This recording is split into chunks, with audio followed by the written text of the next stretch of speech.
Sleep well, my dear, tonight in our bed, with nothing behind us and nothing ahead. Our tired bones are covered so tight, so sleep well, my darling, good night.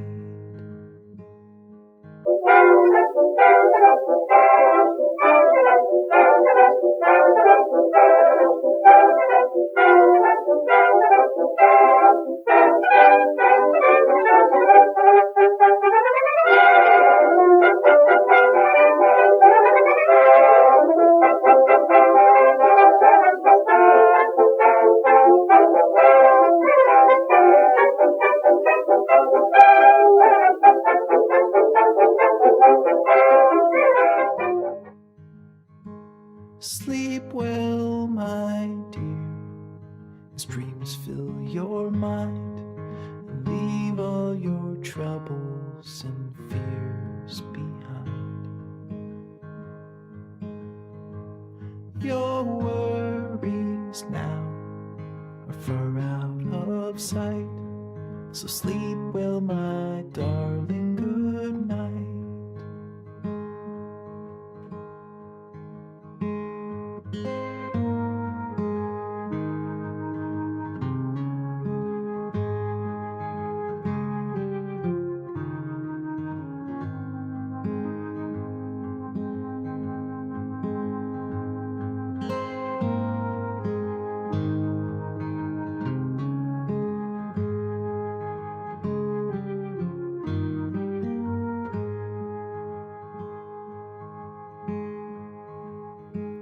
Sleep well, my dear, in quiet and peace, with only the sound of the wind in the trees,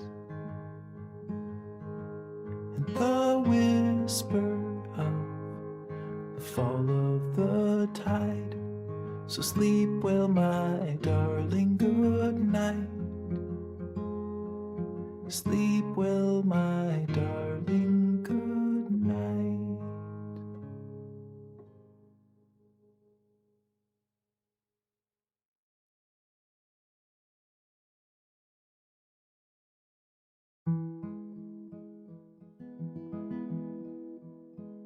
The setting sun hanging low on the horizon. My heart is numb as I watch you slip away. You close your eyes as if the light is growing brighter, and a peaceful gaze consumes your tired face.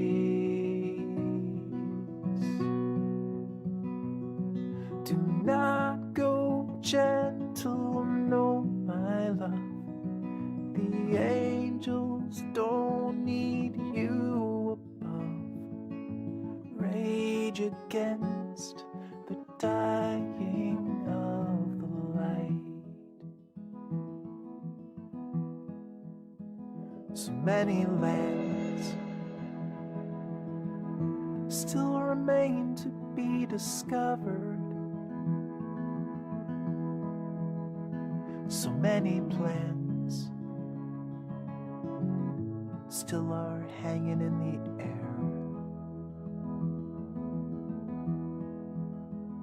And there is still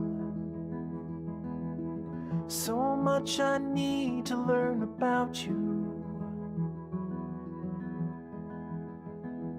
And the daffodils on silent hills can never tell me what I want to know. Do not go gentle, no, my love. The angels don't need you above. Rage against the dying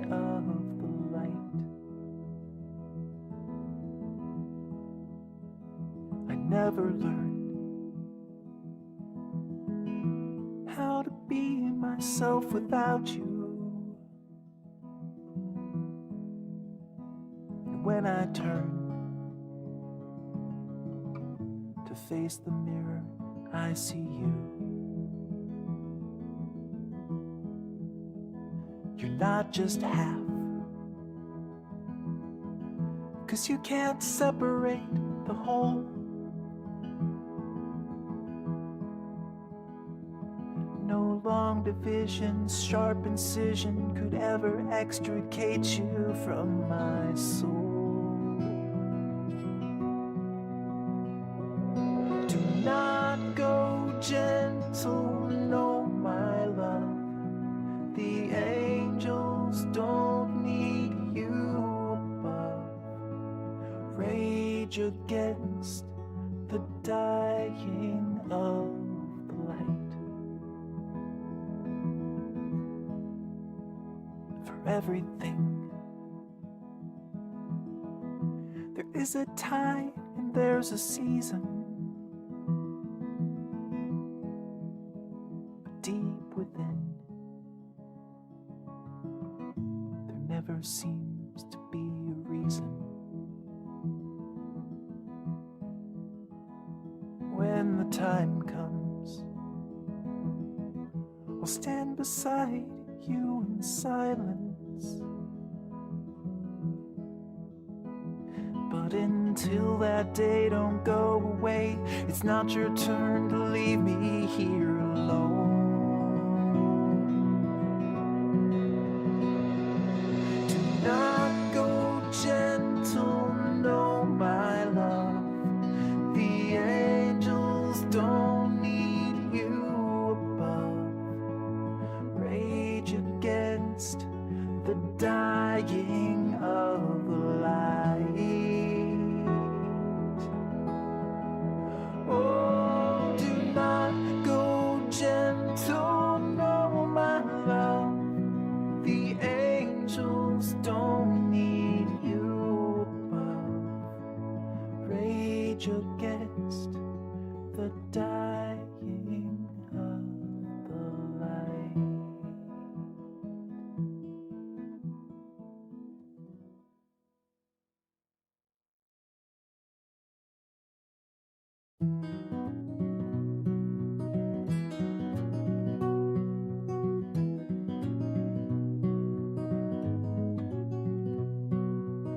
Steel hair in a wheelchair, I'm living day by day. My mind is getting slower and my body is in decay. But Franny, you're still beautiful, just like the day we met. I still know that you're coming when I see your silhouette, your silhouette. My legs can't hold my body and my arms are both so weak. The kids brush me away like I'm a dusty old antique. But Franny, you still look at me like I am 25. You're still my blushing bride, and that's what's keeping me alive, keeping me alive.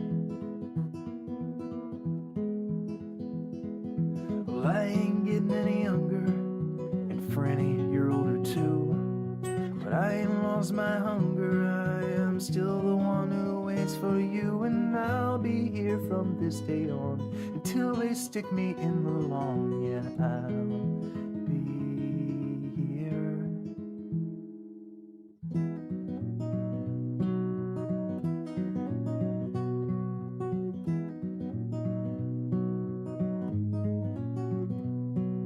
Well, there's no time to waste now trying to tell the world goodbye. Yesterday's so far away and tomorrow's all a lie. So Franny, take my hand and let's go live another day. It might not be our last, but it's a step along the way, along the way. Well, I ain't getting any younger, and Franny, you're older too. But I ain't lost my hunger, I'm still the one who waits for you. And I'll be here from this day on until they stick us in the lawn. Yeah, I'll be 그러니까 바른소리 청년국회와 이낙연 국회의원님께서 함께하는 청년의 소리 오픈 토크 콘서트를 지금부터 시작하겠습니다. 코로나19 상황으로 인하여 많은 분들을 현장에 모시지 못한 점 양해의 말씀 드립니다. 저는 오늘 사회를 맡은 바른소리 청년국회 의장 곽희근입니다.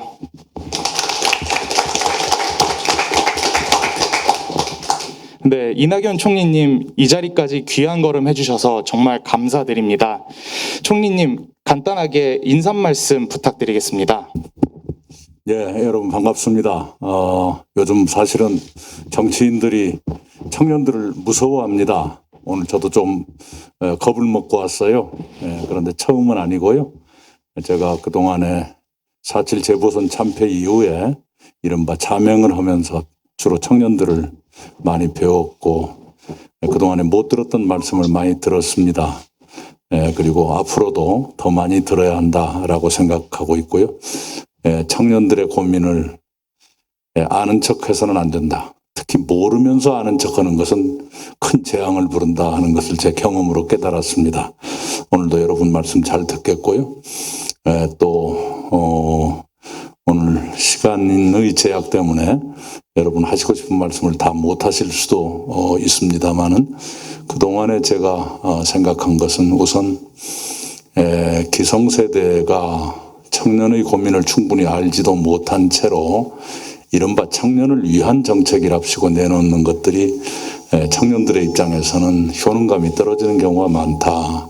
그래서 이제는 청년을 위한 정책에 더 얹어서 청년에 의한 정책으로까지 발전해야 한다는 생각을 하고 있고요. 그러기 위해서는 청년들이 정책의 입안과 수립, 어쩌면 그에 수반되는 예산을 포함한 여러 문제의 결정에까지 가능하다면 집행에까지 직접 참여할 수 있는 기회를 열어드리는 것이 청년들을 위해서나 이 나라 정치나 행정을 위해서나 필요하다 이런 생각을 가지고 있습니다.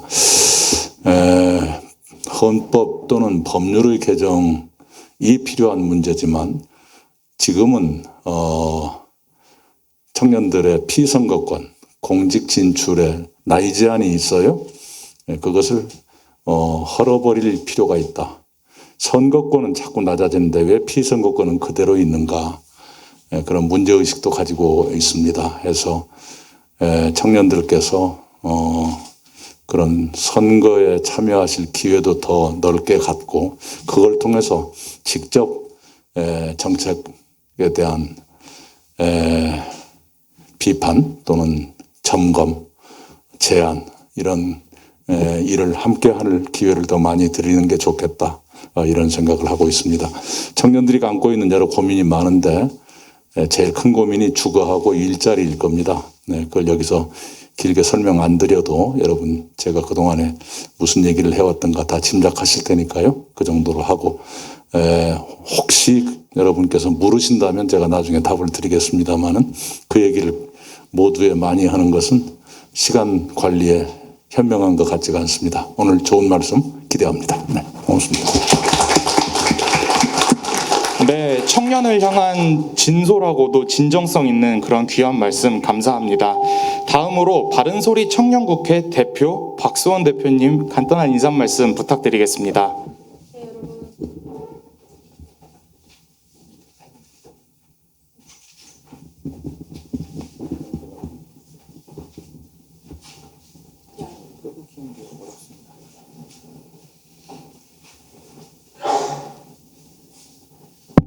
네, 준비가 좀 길었네요.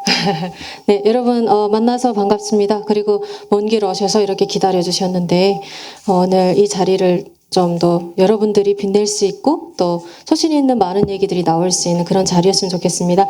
아까 방금 또 말씀해 주셨지만 저는 바른소리 청년국회를 설립한 대표 박서원이고요. 제 이름에는 서원이라는 이름에는 참 뜻이 깊은 내용이 들어가 있습니다. 이를 서자에 강이름원인데요. 아마 이 이름은 한반도 통합과 기결되는 이름인 것 같습니다. 이런 내용들은 앞으로 제가 끊임없이 단체를 성장해 가면서 많은 얘기들을 쌓아갈 것 같은데요. 오늘만큼은 여러분들이 주인공이 돼서 또 청년 정책 그리고 청년에 대한 다양한 얘기들을 진짜 허심탄회하게 할 수 있었으면 좋겠습니다. 사회가 거리터분한 얘기들을 많이 하고 있죠. 근데 그런 문제점들을 단순히 꼬집는 것을 넘어서 저희가 개선할 수 있는 그런 방향으로 갔으면 좋겠습니다. 그리고 그 길을 여러분들이 열었으면 좋겠고 또 대선 후보로 이제 떠오르신 또 성리님과 함께 다양한 얘기들을 했으면 좋겠습니다. 네, 감사합니다. 네, 감사합니다. 다음으로 현장 참석하신 분들 간단한 자기소개 말씀 부탁드리겠습니다. 소속된 위원회와 성명 말씀해 주시면 됩니다. 네, 안녕하십니까. 저는 외교통일 1위원회 위원장 맡고 있는 윤성열입니다. 네, 이렇게 또 이낙연 국회의원님과 또 토크 콘서트를 하게 돼서 너무 영광스럽습니다. 감사합니다. 안녕하십니까. 저도 위원장님과 같이 외교통일국방 제1위원회의 위원으로 활동하고 있는 강민우이고요. 그냥 대한민국의 흔한 공대생 중 한 명이라고 봐주시면 좋을 것 같습니다. 감사합니다. 예, 외교통일국방위원회 1위원회에서 활동하고 있는 김진우입니다. 이제 평소에 되게 존경하시던 위원님이셨는데 눈앞에 뵈게 돼서 되게 기쁘게 생각하고 있습니다. 네, 감사합니다.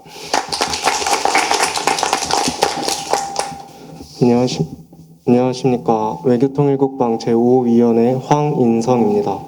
의원님과 오늘 좋은 말씀 기대하겠습니다. 안녕하세요. 저는 법제사법 제2위원회 의원 김은재입니다. 의원님 뵙게 되어서 정말 영광입니다. 안녕하세요. 법제사법 제1위원회 김민수입니다. 먼 길 오시느라 되게 고생 많으셨고 이번 토론회를 통해서 많은 좋은 의제들이 나왔으면 좋겠습니다. 감사합니다. 안녕하세요. 제가 법제사법 제2위원회 노건우라고 합니다. 이 자리에 참석하게 되는 것만으로도 영광이라고 생각하고요. 그 모든 의견을 잘 새겨 듣도록 하겠습니다.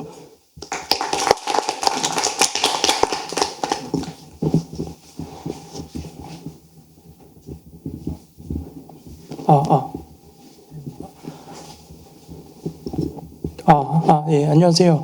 저는 법제사법 2위원회 남재준입니다. 오늘 좋은 말씀 많이 들었으면 좋겠습니다. 네, 안녕하세요. 저는 보건복지주거 제1위원회 간사 박동입니다. 오늘 좋은 자리 만들었으면 좋겠습니다.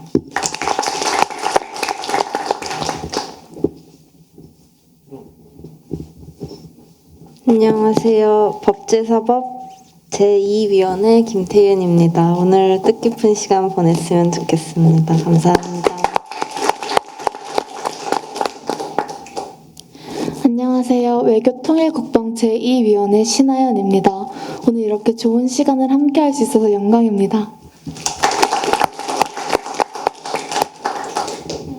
네, 안녕하세요. 외교통일국방위원회 의원 김지혜입니다. 오늘 좋은 말씀 많이 기대하겠습니다. 감사합니다.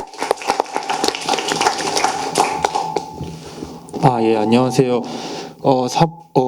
법제사법 제5위원회 간사 김민석입니다.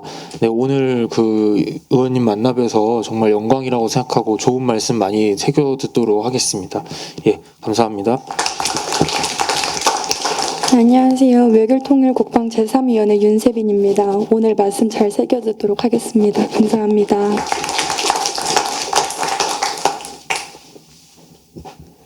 안녕하세요. 법제사법 제1위원회 김나윤입니다.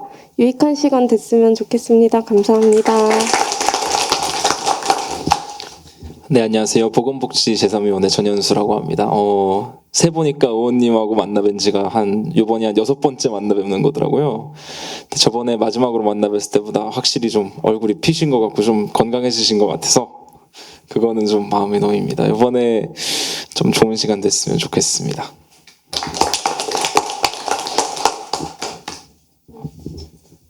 네, 안녕하세요. 저 법제사법 제1위원회 김대우라고 합니다.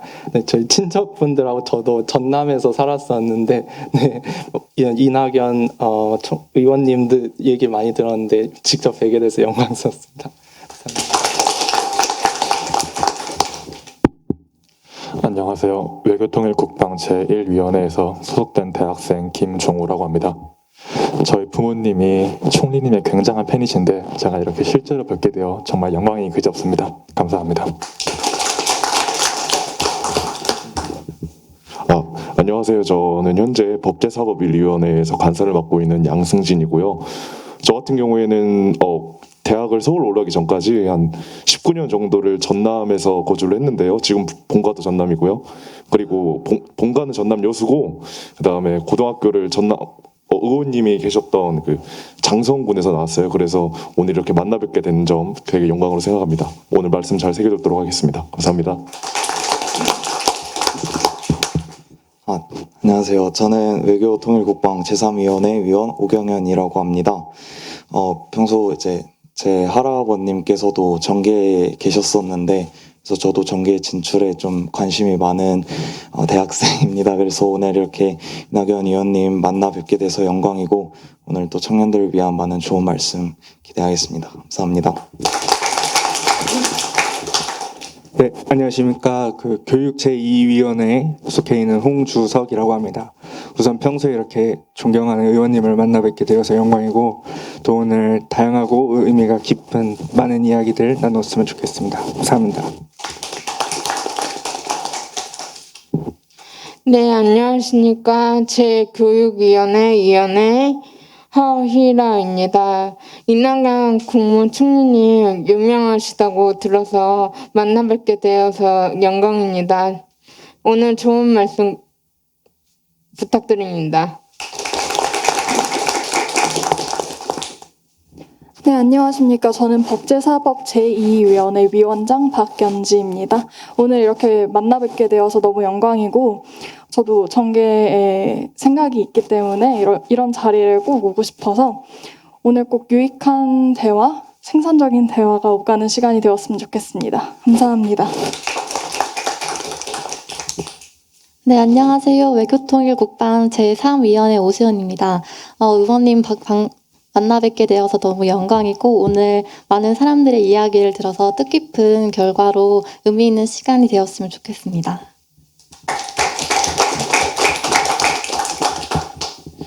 네, 이 자리까지 와주신 바른소리 청년국회 모든 위원님들께도 깊은 감사의 말씀 드립니다.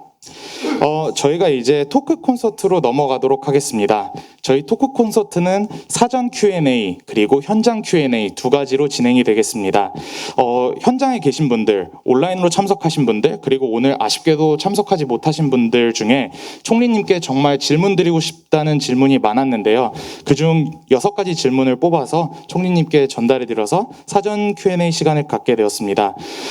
운이 좋게도 사전 Q&A 질문 전달해드린 3분 모두가 다 현장에 오셔서 그분들께 직접 질문을 들어보고자 하는데요. 먼저 남재준 위원님 질문해 주시면 감사하겠습니다.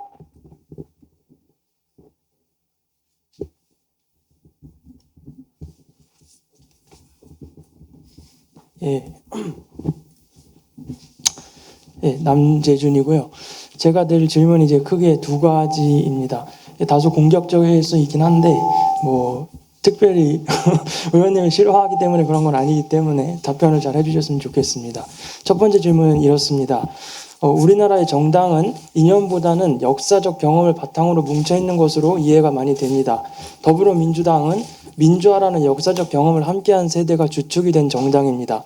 오늘날 민주화 세대가 많은 비판의 직면에 있고 또 시간이 흐르면 후세대의 자리를 내줘야 하는 것이 자명합니다. 그런데 제가 봤을 때는 더불어민주당에 시간이 흐르고 세대가 바뀌어도 변치 않는 비전이 잘 보이지 않는 것 같습니다. 오늘날 민주당이 이렇게 정체와 한계를 맞게 된 게 거기로부터 비롯된 게 아닌가 그런 생각을 합니다. 민주당이 자유주의 정당이라고 평가되기도 하지만 그렇게 평가하기에는 민주당은 사회문화 영역에서 중도적이거나 보수적인 입장을 취하는 경우가 많고 경제 영역에서는 개입주의적 경향이 많습니다. 제 생각에 지금 민주당의 주축이 되어 있는 86세대 이후를 대비하기 위해서는 민주당의 새로운 비전의 정립이 필요하다고 생각하는데요. 문제는 의원님이 당대표이실 때 특별히 그런 비전의 어떤 재정립이랄까 그런 것이 보이지 않았다는 것입니다. 제가 생각하기에 의원님은 오늘날 어떤 기성 노선과 경험의 유지를 통한 정권 유지를 도모하는 민주당의 경향을 대표하고 계시지만 가치관과 비전이 비전과 혁신이 없는 정당이 국민에게 정권을 요구하기 어렵다고 생각합니다. 이런 견지에서 의원님은 86세대 이후에 더불어민주당을 이끄는 데 있어 어떤 새로운 가치관과 비전을 갖고 계신지 여쭤보고 싶고요. 그다음에 두 번째는 좀 더 짧습니다. 더불어민주당은 검찰개혁과 같은 의제에서는 지지율 하락을 감수하고서라도 관심을 보이며 밀어붙였지만 차별금지법과 같은 의제에서는 무관심한 태도를 보이고 있습니다. 일전에 차별금지법 등 관련 이슈에 대해서 대통령께서 그 사회적 합의가 필요하다 그런 말씀하셨는데요. 사회적 합의를 만들어 나감에 있어서는 정부와 여당의 노력도 필요하다고 생각합니다. 그러나 그간 이 문제와 관련해서 정부와 더불어민주당이 별다른 역할을 하지 않고 무관심한 태도를 보여왔습니다. 우리나라는 OECD 국가 중 터키, 일본과 더불어 유일하게 국가 차원의 차별금지법제가 전무한 나라입니다. 앞으로 차별금지법 문제와 관련해 사회적 합의를 이뤄내 입법을 달성하기 위해서 어떤 노력을 경주하실 것인지 여쭤보고 싶습니다. 이상입니다. 예, 두 가지 질문 모두 어려운 것만 골라서 물으셨네요. 첫 번째 것은 이렇지요. 뭐 다른 정당이 그렇듯이 민주당도 변함없이 견지하는 철학은 있습니다. 주로 효율보다는 민주성 또는 부유층보다는 서민과 중산층, 한반도의 긴장보다는 평화를 중요시하는, 그리고 공정성이라고 하는 것을 좀 더 중요시하는 그런 철학을 가지고 있죠. 그런데 민주화 세력이 지금 새로운 시대의 과제에 충분히 부응하고 있느냐? 충분히 부응하지 못하고 있다고 생각합니다. 그러면 어떻게 해야 되느냐? 민주주의의 개념 자체가 바뀌고 있지요. 국민들이 원하시는 민주주의가 지금 헌법이 만들어지던 시대 또는 그 이후에 일정 기간까지는 정치적 민주주의를 주로 요구하셨습니다. 대통령을 내 손으로 뽑자라든가 하는 것 등등이죠.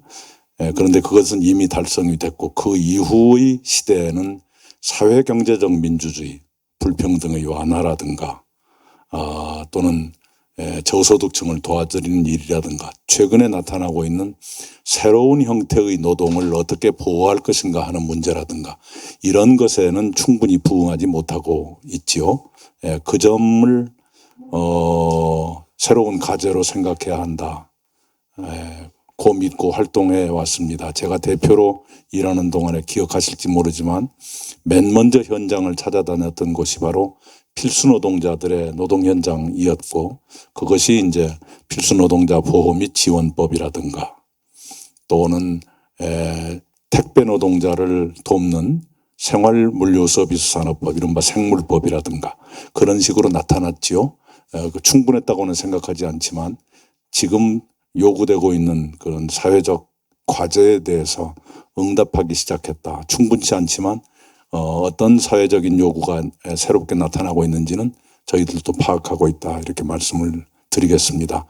노동의 말씀이 나왔으니까 말씀드리는데 이제까지의 노동자 보호의 틀이 새롭게 나타나는 노동자를 보호하는 데 한계가 있습니다. 무슨 말씀이냐 하면 이제까지의 노동자 보호의 틀은 노동자가 특정 사용자, 특정 사업체 또는 특정 기업에 속하는 것을 전제로 해서 그 노사관계를 전제로 하는 보호망을 만들었거든요. 이른바 노동자의 전속성, 어떤 사용자에게 내가 전속돼 있다. 그 전속성을 전제로 하는 보호망이었어요. 그런데 지금 새롭게 나타나는 플랫폼 노동들은 전속성이 무너지고 있거든요. 노동자 한 사람이 두세 명의 사용자와 계약을 할 수도 있습니다. 예를 들면 제가 라이다 체험도 한번 해봤었는데요. 한 곳에만 계약하는 것이 아니라 두세 군데를 할 수도 있고 투잡을 뛸 수도 있는 것입니다. 대리운전도 마찬가지고 택배도 마찬가지고 그렇습니다. 그 경우에 그 노동자는 어떻게 보호할 것인가 하는 제도가 아직 안 만들어져 있습니다. 그런 것을 우리가 하려고 노력하고 있고요. 그런 것이야말로 정치 집단이 해야 될 일이다 이렇게 생각을 하고 있습니다. 지금은 그런 새로운 형태의 노동에서 가장 시급한 문제는 보호망이 만들어지지 않았다는 것뿐만 아니라 그런 노동의 공정 가격이 형성되어 있지 않습니다. 그래서 착취의 형태로 진행되고 있습니다. 이것이 빨리 공정 가격, 즉 적정 임금이 빨리 사회적 합의로 책정될 필요가 있고 우리 당이 그런 노력을 했으면 좋겠다 싶고요. 그 보호망에 관해서 말씀을 드리면 고용보험이 그런 플랫폼 노동자들께도 적용되도록 하자는 것이 지금 당면한 과제입니다. 두 번째가 이제 차별금지법이죠. 차별금지법이 만들어지지 못하고 있는 대한민국의 현실이 안타깝습니다. 그런데 그것을 소극적이다라고 보지 마시고 거기에 얽혀 있는 문제가 주로 종교이기 때문에 대단히 예민합니다. 그래서 그런 문제를 너무 드러내지 않고 조용한 방법으로 합의를 얻어가는 길은 없을까? 이걸 찾아가는 과정이다. 이렇게 이해를 해주시면 고맙겠습니다. 짐작하실 겁니다. 여러 견해 차이라든가 갈등이 우리 사회에 있는데 그래도 정치하는 사람들로서 조금 이렇게 현명하게 피해가고 싶은 분야, 조심스러운 분야에 종교가 속하지 않습니까? 그래서 차별금지법은 매우 신중하게 하고 있다. 이런 말씀을 드릴게요. 그러나 어떤 이유로든 그게 만들어지지 못하고 있는 대한민국 현실에 대해서 안타깝게 생각합니다. 네, 총리님 진정성 있는 답변 감사합니다. 다음으로는 전현수 위원님 질문해 주시면 감사하겠습니다.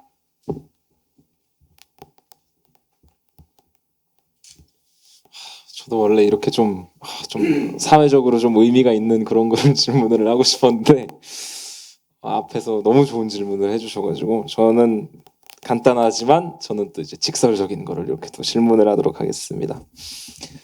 이제 대통령 선거가 1년 정도 1년도 안 남았구나. 1년도 남지를 않았고 경선까지 3달 정도밖에 안 남지 않았습니까?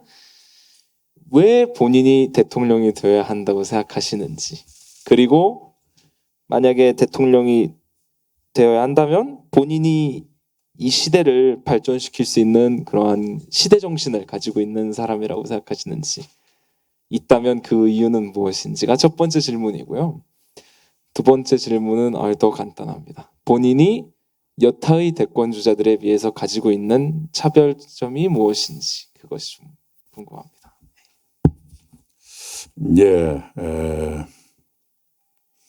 같은 범주의 질문으로 받아들였습니다.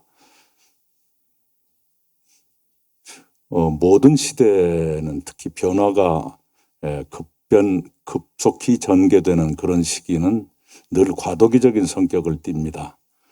과도기는 대단히 노련한 지도자가 필요하다고 생각을 해요. 그래서 시행착오가 없이 낙오되는 국민들이 나오지 않으시도록 세심하게 배려해 가면서 안고 가는 그런 나라가 될 필요가 있다고 생각하고요. 그 점에서 제가 좀 낫지 않을까 생각을 합니다. 왜냐하면 그걸 경험했기 때문이죠. 제가 2년 7개월 13일 민주화 이후 최장수 총리로 일했습니다마는 그 당시에 재난재해가 굉장히 많았었습니다. 메르스가 2번째 왔었고 산불, 태풍, 지진, 조류 인플루엔자, 아프리카 돼지열병, 하루도 쉴 날이 없을 정도로 많았었는데요. 저는 비교적 안정적으로 대처했고 좋은 결과를 냈다고 생각합니다. 제가 총리를 그만두고 나갈 때 대통령께서 바로 그 경험을 책으로 한번 써봐라 하고 권유하실 정도였으니까요. 그런 경험들이 지금의 국정 운영에 많은 도움이 될 것이다 라고 생각을 합니다. 그리고 다른 지도자들도 나름의 장점을 갖고 계시지요. 그런데 제가 제 입으로 자랑하는 것은 좀 쑥스럽지만 아마도 대외관계, 외교 경험은 제가 제일 많을 거예요. 총리로서 25개 나라를 방문해서 매번 괜찮은 성과를 내고 회담도 하고 그랬거든요. 네, 그런 경험은 소중한 자산이다 이렇게 생각합니다. 네, 감사합니다. 다음으로 김대우 위원님 질문해 주시면 감사하겠습니다. 네, 안녕하세요, 위원님. 저는 다문화 가정과 농업과 관련된 주제로 두 가지 질문을 드리려고 합니다.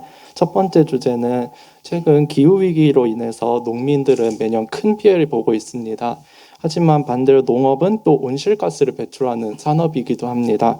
그래서 최근에 각국 정부가 탄소 중립을 위해서 농업에 여러 가지 규제를 가하자 특히 독일이나 네덜란드 같은 일부 국가들에서는 정부와 농민들 간의 충돌이 일어나고 있습니다.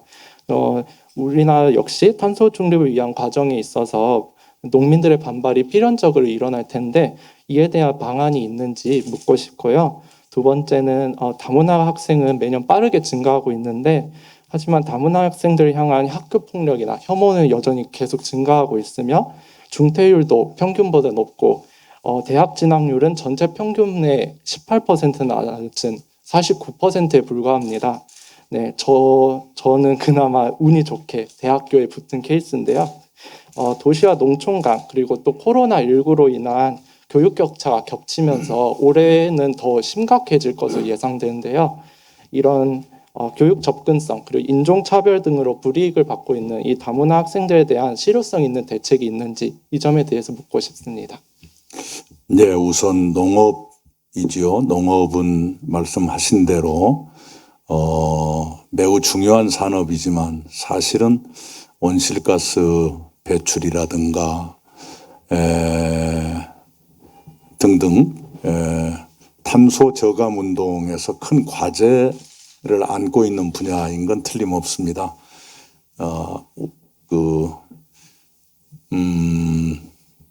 하우스 농업뿐만 아니라 축산도 그렇고요. 수산업도 많은 오염의 요인이 되고 그렇지요. 그래서 앞으로 갈수록 규제가 가해질 수밖에 없습니다. 규제가 가해지면 한편으로는 반발하실 수 있지만 그 규제를 맞춰가려면 비용이 들어가겠죠. 그래서 도리가 없습니다. 정부가 지원을 해가면서라도 그 규제에 맞춰가도록 함께 가는 길밖에 없다 이렇게 생각을 합니다. 그리고 이제는 그걸 하지 않고는 농업이건 또는 다른 산업이건 버틸 수가 없는 그런 절박한 상황으로 우리가 가고 있거든요. 네, 그렇게 이해를 해주시면 좋겠고요. 다문화 과정, 최근에 여러분 혹시 그런 뉴스를 보셨는가 모르겠어요. 코로나 백신 가운데 파이자 백신을 만든 사람이 독일로 이민 간 터키 가정의 사람들이었어요.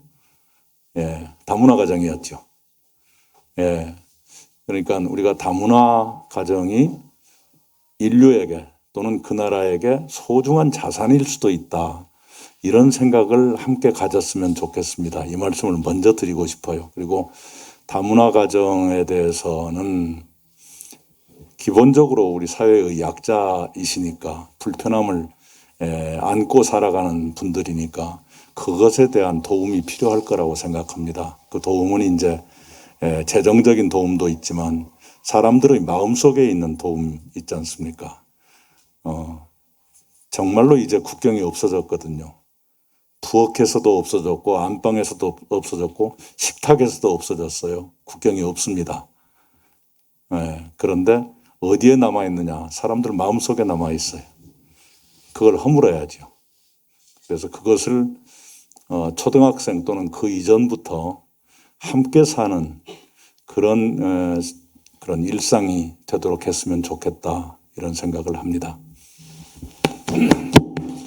네, 감사합니다.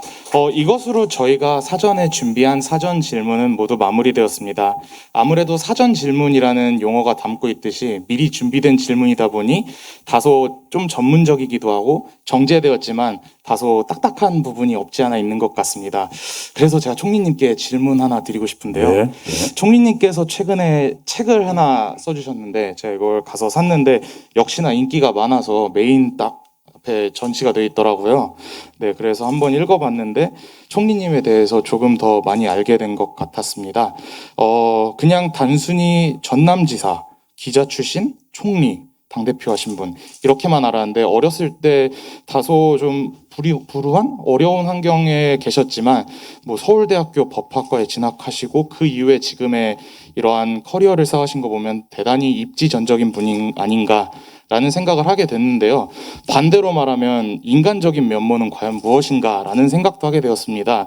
저희 대학생들 그리고 청년들이 살다 보면 이제 뭐 친구들과 술도 한잔하고 이러다 보면은 다음날 수업 시간에 가야 되는데 자버렸네 해서 지각을 하거나 결석을 하거나 이런 인간적인 면모를 서로에게 과시를 하는데요. 총리님께서 대학 재학 중에 혹은 청년의 시대 때 보이셨던 뭐 갖고 계셨던 인간적인 면모는 과연 무엇인지 감히 여쭙고 싶습니다. 그 인간이라는 말씀이 뭔가 좀 사고 치는 거 이런 걸 인간 제가 성북동에 잠깐 하숙했을 때 하숙집 아주머니께 큰 잘못을 저질렀어요. 김장을 하시려고 김장소를 준비해 두셨거든요. 김장소가 소주 안주로 정말 좋습니다. 제가 아주머니가 이렇게 하루 종일 고생하시고 고단에서 주무시는 그 틈을 타서 부엌에 가서 소를 잔뜩 갖다가 소주 한 대를 사다가 옆방 친구하고 밤새도록 마셨거든요. 다음 날 아침에 딱 보시더니 어떤 놈의 자식이 이랬느냐고 우리 얼른 도망간 적이 있어요. 공개적으로 사과드립니다.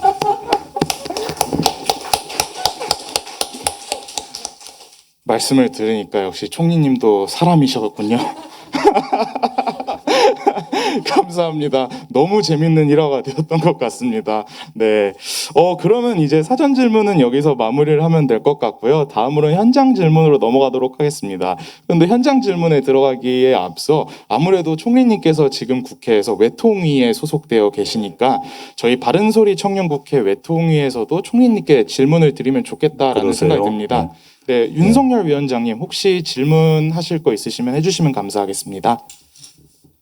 네, 일단 저희 위원회에서 이낙연 의원님께 크게 두 가지 주제를 가지고 토론을 하고 또 의견을 여쭙고자 합니다. 그리고 두 가지 의제는 위안부 문제와 그리고 국방 안보에 관련된 내용입니다. 특히 이 위안부 문제의 경우에는 두 가지로도 다시 한번 나눠서 생각해 볼 수 있겠습니다. 첫 번째로 일본군 위안부 피해자들에 대한 명확한 구분이 그 첫 번째이고, 두 번째는 위안부 피해자 기림비에 대해서 명단에 누락된 할머님들에 대한 조치와 국가적 차원에서의 후속 조치에 대한 의견을 여쭙고자 합니다. 일단 먼저 위안부 문제에 관련해서 저희 위원회 의원님들과 의견을 먼저 나누고 그 다음에 총리님의 의견을 듣는 형식으로 해보겠습니다. 예, 매통위 1위원회 김준우입니다. 2020년 5월 25일에 위안부 피해자 할머니의 인터뷰 내용을 보면 분명히 피해자분들은 정신대와 위안부 용어를 명백히 구분하여 사용해달라고 강하게 요청하셨습니다. 그럼에도 불구하고 2021년 대구 정신대 할머니와 함께하는 시민모임이라는 단체에서 6월 위안부 피해자 추모의 날 행사를 실시하여 정신대와 위안부를 명백히 구분해달라는 피해자들의 의견을 받아들이지 않는 사태가 벌어졌습니다. 저는 태용호 의원님께서 말씀하신 피해자의 의견이 가장 중심이 되어야 한다는 의견에 동의합니다. 단체에서 아무리 피해자를 돕기 위해 활동을 하려도 피해자의 마음에 들지 않으면 하지 않는 것보다 못하다라고 생각합니다. 얼마 전 저희 외통위 1위원장님께서 직접 피해자 할머니를 뵈러 갔었는데 2020년 회견에서 말씀하셨던 대로 정신대와 위안부의 구분을 명확히 해달라는 입장이셨습니다. 저희가 전 총리님께 부탁드리는 것은 다시는 이러한 문제가 발생하지 않도록 확실한 성문 입법을 통해 정신대와 위안부가 동일시되지 않게 명백한 구분화를 해달라는 겁니다. 일본 제국에 의해서 상처를 입고 같은 민족단체인 정의회에 의해 피해자 할머니는 이미 수차례 가슴에 대못을 박으셨습니다. 저희는 완전한 문제 해결을 하지 못할지라도 적어도 더 이상 할머니의 마음에 대못을 박는 것을 멈추게 해야 되지 않겠냐는 겁니다. 전 총리님께서는 이번 청년들의 의견을 꼭 가져가셔서 강한 추진력으로 입법을 통해 위안부 피해자들의 상처를 조금이나마 덜어줬으면 좋겠습니다. 저의 발언은 여기까지입니다. 감사합니다. 이렇게 저희 위원회의 김진우 의원님의 발언이었고요. 다음으로는 저희 위원회 강민우 의원님께서 이 위안부 문제에 대해서 위안부 문제에 대한 단어 사용에 대해서 좀 더 구체적으로 설명해 드리도록 하겠습니다. 네, 안녕하세요. 외교통일국방 제1위원회 강민우입니다.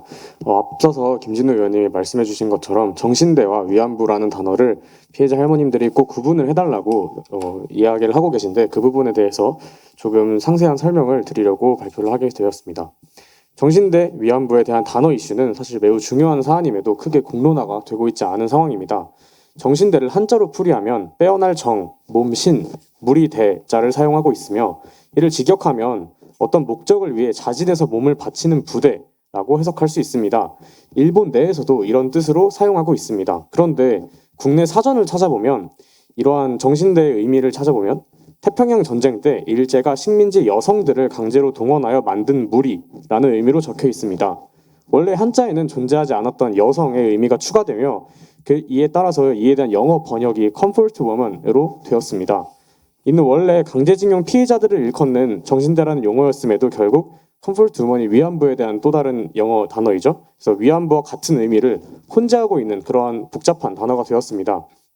때문에 일본과 더불어 국내외적 대화 그리고 해석의 용이를 위해서라도 또 앞서 말씀하신 것처럼 위안부 피해자 할머님들의 의지를 위해서라도 위안부와 정신대의 의미를 명확히 구분하고 정립해야 한다는 게 저희 위원회 생각입니다. 이 내용과 관련해서 제가 구체적으로 좀 더 정리를 해드리고 그 다음에 이제 기념비 관련해서 다시 한번 말씀을 드리겠습니다. 일단 그 이용수 위안부 일본군 피해자 할머니께서 이 용어 구분에 대해서 명확히 해달라라는 말씀을 여러 차례 하셨었고 특히 작년 5월 기자회견에서도 정신대와 위안부의 용어 차이를 두고 논란이 계속되고 있다. 이에 대한 명확한 구분이 필요하다. 즉 정신대와 일본군 위안부는 엄연히 다른 용어다라고 주장을 하고 계십니다. 정신대에 대해서 조금 더 부연 설명해드리면 정신대는 공장으로 일하러 간 노동자지만 위안부 피해자 할머님들은 강제로 성착취를 당한 피해자이므로 다르게 써야 한다는 주장입니다. 즉 실제 여성가족부 이 역사관에 따르면 정신대는 천황을 위해 솔선해서 몸을 바치는 부대라는 뜻으로 노동착취에 가깝습니다. 일본군 위안부가 성착취를 위해 만들어진 용어라는 점에서 차이가 있는 것입니다. 개념이 다른 두 단어이지만 아직도 우리 국내 위안부 피해자 지원 단체들은 정신대를 주로 사용해 왔고 정신대에 끌려간 여성 노동자들이 위안부로 끌려가는 사례 등이 있었기 때문에 정신대와 위안부를 혼용해서 사용하는 경우가 많았습니다. 즉 이 정신대와 위안부에 대한 용어 차이를 명확히 구별할 필요가 있고 이것은 국가적 차원에서 마련이 돼야 된다고 생각합니다. 그리고 두 번째 문제는 아마 좀 이낙연 의원님께서 생각이 많으실 것으로 생각이 됩니다. 위안부 피해자 할머니들의 기림비에 관련된 내용인데 윤미향 더불어민주당 의원이 상임대표로 있던 당시 한국정신대 문제 대책협의회 줄여서 정대협이라고 하죠. 이 정대협이 위안부 피해자 기림비 명단에서 누락한 피해자 할머니 수가 최소 8명에 달하는 것으로 나타났습니다. 기림비 사업에서 배제된 이들은 윤미향 정대협 활동의 부적절성을 지적하고 맞섰다는 공통점이 있습니다. 2020년 6월 5일 날 곽상도 의원에 따르면 정의기억연대, 정의연의 전신인 정대협이 지난 2016년 건립했던 서울 중구 남산 기억의 터 기림비에 이름이 새겨져 있지 않은 위안부 피해자 할머니 수가 8명에 달했으며 이 중 신미자, 박복순, 우가명 등 위안부 피해자 할머니 3명은 2004년 정대협을 상대로 제기했던 모금 행위 및 시위 동원 금지 가처분 소송을 취하는데 끝까지 동의하지 않았습니다. 위안부 피해자 총 13명이 모금한 돈의 행방을 알 길이 없으며 여기서 말하는 자신들은 정대업입니다. 자신들의 배만 불리고 있다며 냈던 해당 소송을 중도 취한 할머니들의 이름만 현재 기린비의 명단에 새겨져 있습니다. 기린비 명단에서 누락된 윤모 할머니 등 4명은 신미자 할머니와 함께 세계평화 무궁화회를 발족해 정대업을 비판했습니다. 이들은 일본 법정에 출석해 위안부 피해를 증언했고 정대업에 대한 불만을 털어놓았으며 성모 할머니 역시 기린비 사업에서 배제되었습니다. 석 할머니는 1997년 일본 민간기금 여성을 위한 아시아 평화 기금 수령을 요구했을 당시 정대업 측이 받지 말라, 더러운 돈이다 라고 욕했다고 밝힌 바 있습니다. 이에 대해서 자신들의 활동에 반기를 든 위안부 할머니들을 기린비에 새기지 않도록 역사를 왜곡한 정대업 활동을 개탄하지 않을 수가 없습니다. 정대업은 총 19,754명에게서 국민 모금 형태로 돈을 걷어 기억의 터를 조성했습니다.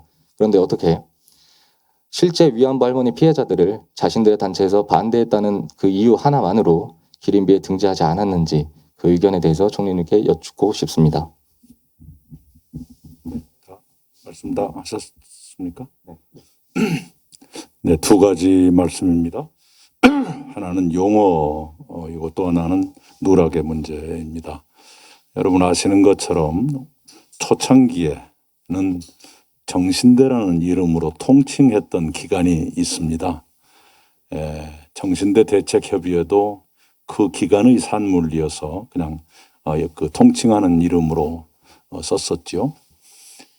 그러다가 이제 전시 여성의 인권에 대한 인식이 좋아지면서 이른바 근로정신대와 일본군 위안부를 구분해서 쓰게 됐죠. 요즘엔 거의 다 구분되고 있는 것으로 파악을 하고 있습니다. 그리고 지금도 정신대란 이름으로 혼용하거나 그런 것은 극히 소수가 아닐까 싶습니다. 네, 그렇게 말씀드리고요. 명단 누락은 오류가 있다면 치유되는 것이 당연한 것입니다. 그런 일이 서로 간에 검증을 해서 치유를 빨리 하는 것이 좋겠다 이렇게 생각합니다. 총리님의 그 위안부 문제에 관련해서 좋은 의견 잘 들었습니다. 다음으로는 국방 안보에 관한 내용에 대해서 총리님께 말씀드리겠습니다. 최근에 굉장히 이슈가 된 문제입니다. 최근 공군, 여군 부사 간 성추행으로 사회에서 큰 논란이 진행되고 있는데 이는 군 내부에서 비리나 사건을 덮는 문화가 깊숙이 자리하고 있다고 생각합니다.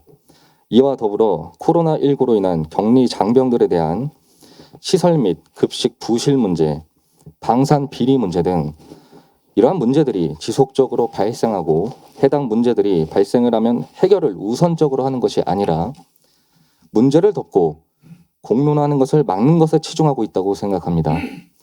따라서 이러한 문제를 해결하기 위해서는 군 내부의 인식 개선을 위한 지속적인 교육과 더불어 강력한 처벌이 반드시 이루어져야 한다고 생각합니다. 이에 대한 이낙연 의원님의 생각을 듣기 이전에 먼저 저희 위원회 강민우 의원님의 추가 내용 발언이 있겠습니다. 네, 위원장님의 발표 내용에 덧붙여서 말씀을 드리고 싶었습니다.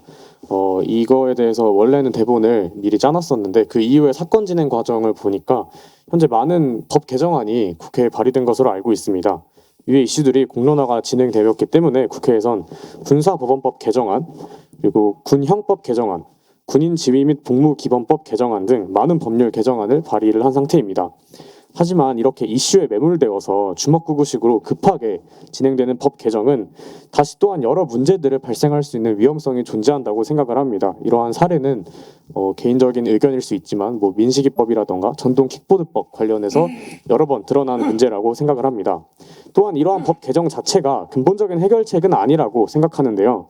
폐쇄적인 군 조직이기에 문제 예방이 가장 중요하지만 이와 관련한 해결책, 이 예방에 관한 해결책은 사실 원론적인 수준에 그치고 있습니다. 군에서 내부 고발자에 대한 낙인 찍기가 멈추지 않는 한 이러한 문제는 해결되지 않습니다. 그런데 일반 기본 용사들의 기본적인 내부 고발 제도인 마음의 편지조차 사실 전혀 작동하지 않고 있고 오히려 희화화되고 있는 상황이기에 어찌 보면 그것보다 폐쇄적인 군 간부들 사이의 내부 폭로는 기대하는 것 자체가 어불성설이라고 생각합니다. 때문에 이와 관련하여서도 총리님께 해결책을 조금 여쭙고 싶어 이렇게 발언을 하게 되었습니다. 이상입니다. 네, 아닌 게 아니라 최근에 우리 군이 국민들께 너무 많은 실망을 주고 있습니다. 방역에 구멍이 뚫렸다거나 급식에 부실이 드러났다거나 특히 병역 내의 인권 침해 사례가 빈발하고 그에 대처하는 방식이 매우 범죄적이다. 네. 이런 점에서 국민들의 분노를 사기에 충분합니다. 방역은 집단 생활을 하는 곳이기 때문에 매우 취약해서 그 특별한 대처가 필요했는데 그러지 못했다는 아쉬움이 있습니다. 다행히 지금은 한 번 맞는 백신이 병사들에게 우선 접종되는 것, 이건 다행이라고 생각합니다. 얀센이 다른 접종과 다른 백신과 달리 한 번이면 되는 것이니까요. 그것은 우리 국민들께서도 이해를 해 주시리라 생각을 합니다. 그렇게 하고 급식 문제는 비용을 올려서라도 제대로 해야 됩니다. 지금 우리 사병들, 장병들이 그런 음식을 먹으면서 참을 수 있는 그런 상태가 아니라는 것 다 알 것 아닙니까? 제일 중요한 게 이제 병역 내의 인권 침해입니다. 저는 최근에 그렇게 제안을 했습니다. 군의 폐쇄성 때문에 앞으로도 그런 일이 안 생긴다는 보장이 없을 거니까 현저한 인권 침해는 외부의 독립된 기관한테 조사를 맡기는 것이 어떤가 이런 생각을 저는 합니다. 여러분 영화 보셨는지 기억나세요? A Few Good Men이라는 영화가 있었어요. 톰 크루즈와 데미 무어가 나오고 어떤 부대의 아주 권위주의적인 상관에 잭 니콜슨이 나왔던 영화지요. 그런 걸 연상했습니다. 그 부대라는 게 잘못을 충분히 가릴 수 있고 가리고 싶어 하는 그런 속성이 있는 곳인데 그걸 외부의 인사들이 가서 파헤치는 영화잖아요. 그렇게 해야 될 것이다 생각합니다. 지금 우리 국방위원회는 군 인권조사관인가 뭔가가 돼 있는데 그걸 파견하자 투자라는 그 법안이 나가 있어요. 그것으로 충분할까? 우리 항시 뭔가를 감추려 드는 은폐의 속성이 있을 수 있다는 걸 염두에 두고 조금 대담하게 법을 만들었으면 좋겠다. 이런 생각을 합니다.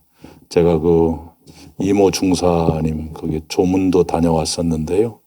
뭐 드릴 말씀이 없었습니다. 그 피해 신고를 받고 난 뒤에 그 부대 내에서 벌어졌던 일들 보면 말도 안 되는 일들이 벌어지거든요. 문자 그대로 범죄입니다.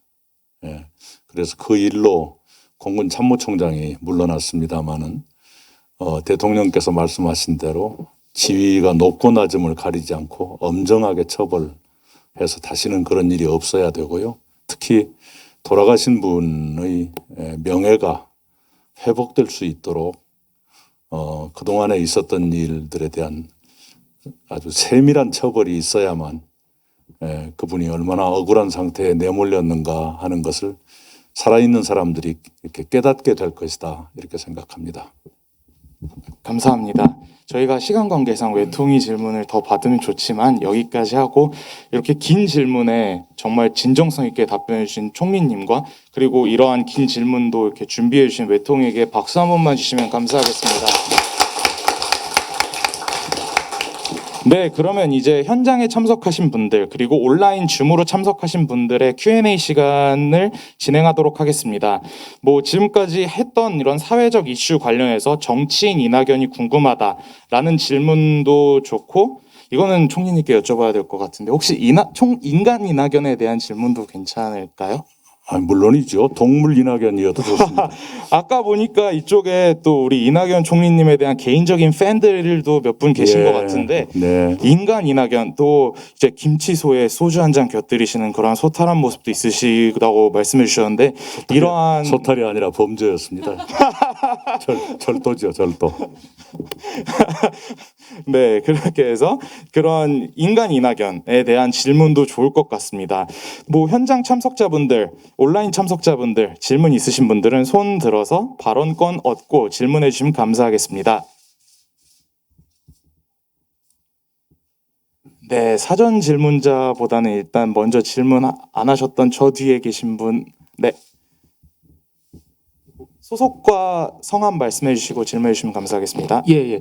바른소리 청년국회 제5법사위원회 소속 김민석 간사입니다. 제가 다른 게 아니라 저는 좀 이제 정책적인 질문 하나 하고 싶은데요. 그 앞으로 이낙연 의원님께서 앞으로 이제 대통령 되실 분이시고 이제 그리고 이제 청년 정책에 특별히 이제 관심을 가지고 이 자리에 와주셨으니까 제가 주택 문제 관련해서 어떤 생각 가지고 계신지 뭐 하나만 여쭤보도록 하겠습니다. 그 최근에 이제 기본주택 정책이라고 그래서 이재명 경기도지사가 최근에 이제 이렇게 제안하고 계시는 정책이 있는데요. 이 정책에 관해서 좀 여쭤보고 싶습니다. 제가 광진구 청년정책 네트워크에서 활동을 하고 있는데 이제 저희 주거분과에서 활동을 하고 있습니다. 근데 이제 이런 얘기가 나왔어요. 그래서 어떤 얘기가 나왔냐면 임대주택에 사는 것과 기간에 제한이 없다고 가정했을 때 임대주택에 사는 것과 자가주택을 소유하는 것 중에 어떤 것을 선호하냐 이제 분과위원들한테 이런 질문이 나왔는데 저희 분과위원들께서 이렇게 답변을 하셨습니다.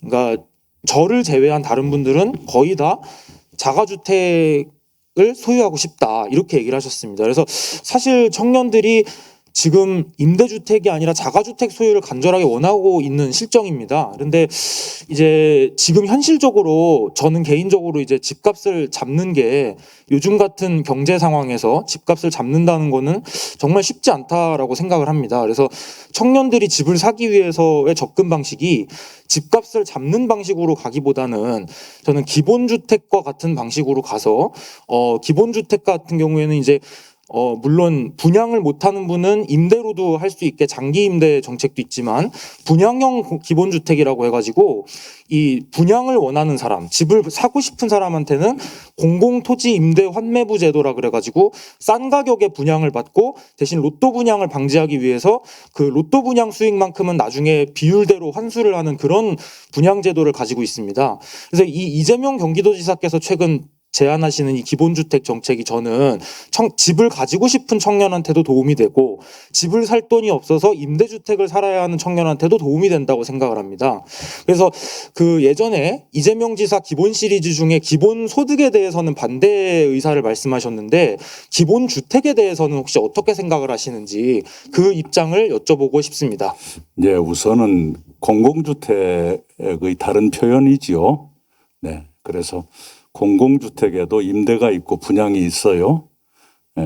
그래서 따로 말씀 안 드려도 되고요. 정부 정책에 이미 포함되어 있는 것들입니다. 우선은 청년주택에서 청년들이 주택난에 많이 몰리게 된 원인은 이런 데 있죠. 주택당국이 1인 가구의 폭발적 증가를 충분히 예측하고 대비했어야 하는데 그러지 못했어요. 1인 가구가 모든 연령층에서 증가하거든요. 노년층은 사별로, 중년층은 이혼 등의 사유로 1인 가구가 증가하고요. 청년층은 부모로부터 독립을 한다든가 또는 지방에 있는 청년이 수도권으로 온다든가 할 경우에 1인 가구 수요가 늘어나죠. 예전에는 지방의 청년이 서울로 오면 친척집에 그냥 끼어서 잤거든요. 저도 저희 세탁소 하는 외삼촌의 내외분과 외삼촌이 낳으신 삼형제 그리고 저 한 방에 6명이 끼워서 잔 적도 있고 그래요. 근데 지금 청년들은 그렇게는 안 하지 않습니까? 그래서 1인 가구 전용 주택이 굉장히 많이 필요한데 그걸 충분히 공급하지 못했다는 것이 커다란 그 실책 중에 하나였습니다. 거기에 대해서는 기본적으로 공공이 많은 역할을 해야죠. 좀 여유가 있는 청년이라면 LTV 같은 금융 규제를 완화해서 은행 빚을 많이 껴안고 살 수 있는 그런 민간 주택도 살 수 있는 기회는 있겠지만 대다수의 청년들은 그 정도가 아닐 거예요. 결국은 공공주택인데 공공주택도 토지 환매부라든가 그런 것은 이른바 반값 아파트이지요. 그것도 있고 임대도 있습니다. 이 반값 아파트와 임대는 정도의 차이가 있는데요. 반값 아파트라고 해서 이렇게 대단히 매력적이냐면 그것은 아니고요. 내 재산이라는 느낌이 좀 덜 들거든요. 반값이기 때문에. 그리고 재산으로서 이렇게 가격이 마구 올라가는 그 맛도 좀 덜할 것 아니겠어요. 그러나 당장의 방법은 그런 방법 중에 어떤 것을 선택할 수밖에요. 그래서 지금 당에서 연구하고 있는 것 중에 하나는 반값보다 더 낮은 가격으로 내가 일정한 돈을 내면 내가 한 10년 정도 살다가 내가 그걸 분양받을 수 있는 로또 분양을 막기 위해서 반반으로 할 것인가 그 차익을 아니면 75% 정도를 입주자에게 드릴 것인가 이것은 앞으로 조금 더 계산을 해봐야 됩니다. 그런 방식이 연구되고 있다 이 말씀을 드리고요. 임대주택이 충분히 만족스럽지 못하겠지요. 그러나 사다리로서의 역할은 할 수 있다. 그것이 내 인생의 마지막 주택이 아니라 이제 시작이니까 아주 그 저렴한 가격으로 시작할 수 있다면 또 그 나름의 가치가 있지 않겠는가 이렇게 생각합니다. 그런 것들의 조합을 잘해서 수요에 맞게 해드리는 것 그게 중요하다 이렇게 생각을 하고요. 관건은 지속적인 공급의 확대. 그게 한 10년 걸릴지 모르겠습니다. 그래서 제가 내놓은 정책은 아예 지금 국토교통부에 주택이 작은 부분으로 들어가 있는데 그러지 말고 아예 주택부를 만들자. 주거 문제가 해결될 때까지는 주택부로 해서 10년이건 20년이건 지속적으로 그것만 맡아서 더 이상 주거가 누구에게는 돈벌이 수단이고 누구에게는 절망의 원인이 되는 그런 세상을 끝내자. 그런 생각을 가지고 있습니다. 네, 감사합니다. 이제 온라인에서도 질문이 들어왔다고 하는데요. 저희가 이제 제한된 시간에 많은 분들에게 질문 기회를 드리고자 질문은 좀 짧고 컴팩트 있게 해주시면 감사하겠습니다. 지금 어떤 분 질문 들어오셨나요? 제가 성함이 잘 안 보여서 천혁진님인가요? 네, 천혁진님 마이크 켜주시고 질문해 주시면 감사하겠습니다. 여보세요. 잘 들리나요? 네, 잘 들립니다. 네, 안녕하십니까. 의원님, 저는 외교통일국방위원회 사위원회에 소속되어 있는 천혁진이라고 합니다. 제가 일단 참석해서 질문을 드렸어야 되는데 지금 일을 하고 있어서 참석을 못한 점에 대해서 죄송하다고 말씀드리고 싶습니다. 네. 바로 질문 드리겠습니다. 저번에 전역 장병들에게 3천만 원씩 지원해 준다고 하셨는데 이와 관련된 질문입니다. 저는 개인적으로 전역 후에 3천만 원을 주기보다는 현재 병 복무자들은 최저임금도 못 받는 상황입니다. 최저임금보다 낮은 금액의 봉급을 받는데 저는 이 최저임금을 현실화시키는 방안 그리고 현재 제가 잘못 알고 있는 상황일 수도 있지만 현재 군인들은 4대 보험과 고용보험에 적용이 되지 않고 있습니다. 그렇기 때문에 저는 이러한 고용보험과 4대 보험을 적용시켜주는 게 더 낫다고 생각하고 또 이 3천만 원 정도의 지원을 해주는 것이 간부들에게도 적용되는지 궁금합니다. 간부들에게도 적용이 된다면 예산이 많이 필요할 텐데 이 예산은 어떻게 마련할 것인지 궁금합니다. 네. 예, 우선은 그 사회 출발 자금을 드리고 싶은 대상은 징집된 사병입니다. 영장 받아서 들어간 사람들이지요. 그리고 그것을 어떻게 할 것인가. 지금 병장들 월급이 60만 9천 원쯤 될 거예요. 문재인 대통령 공약은 병장 봉급이 최저임금의 50%까지 되도록 하겠다라는 것인데 올해 기준으로 보면 33% 수준입니다. 대통령 재임 중에 공약을 지키기가 지금 만만치가 않죠. 그래도 과거보다는 굉장히 많이 올렸는데 그래요. 그래서 이 사병들의 봉급은 조금 더 인상할 여지가 있다. 이 말씀을 하나 드리고요. 그 다음에 사병들이 오른 월급을 다 소비하느냐 하면 그렇지 않아요. 돈 쓸 시간도 별로 많지 않고요. 대체로 보면 저축을 하고 또는 어떤 분들은 고향에 계신 어머니한테 붙여드리기도 하고 그렇습니다. 그런데 지금은 내일 준비적금이라는 적금 제도가 적금 제도가 있는데 이렇게 돼 있습니다. 한 달에 20만 원까지 두 계좌까지 넣을 수 있다. 이렇게 돼 있어요. 그리고 세금을 물리지 않는 이자로 작년까지는 5%였는데 금년부터 6%를 올려드립니다. 그래서 복리로 계산을 해서 만약에 병장들 봉급이 조금 더 올라간다고 전제하고 한 계좌에 20만 원씩 두 계좌까지 적금을 넣을 수 있는데 한 계좌에 30만 원까지 넣을 수 있도록 하자라고 한다면 그리고 두 계좌를 넣는다면 계산해 보면 18개월 복무하면 1,133만 원 정도의 돈이 생깁니다. 복리 계산해서. 그러면 거기에다 예를 들면 비과세 이자율을 6%에서 9%까지 올린다거나 또는 봉급을 조금 더 많이 들여서 되도록이면 많은 사병들이 적금에 들어가게 한다든가 그리고 제대 축하금이란 명목으로 얼마를 얹어드리고 장기 저리 대출까지 끼워서 한 3천만 원은 만들어 드릴 수 있겠다. 그런 얘기입니다. 왜냐하면 만약 군대 안 간 친구가 있다면 그 친구는 이미 취업을 했거나 다른 방법으로 취업을 준비하고 있겠죠. 그런데 나는 군대 가서 육군에 가서 18개월 복무하다 나왔다. 그러면 취업 준비하는 기간 동안에 알바하지 말고 3천만 원 가지고 준비도 충분히 하고 좋은 직장에 들어갈 준비를 하십시오. 그 정도는 공정한 보상이라고 봐야 되지 않겠는가 이렇게 생각을 합니다. 그리고 4대 보험은 가입하게 해야죠. 4대 보험은 가입해야 하고 보험료는 월급과 별도로 국가에서 부담하는 것으로 하는 것이 옳겠다 이렇게 생각합니다. 네, 감사합니다. 다음으로는 또 현장에서 한번 질문 받아보도록 하겠습니다. 여기 가장 뒤에 계신 검정색 옷 입고 계신 여학생분, 네네네.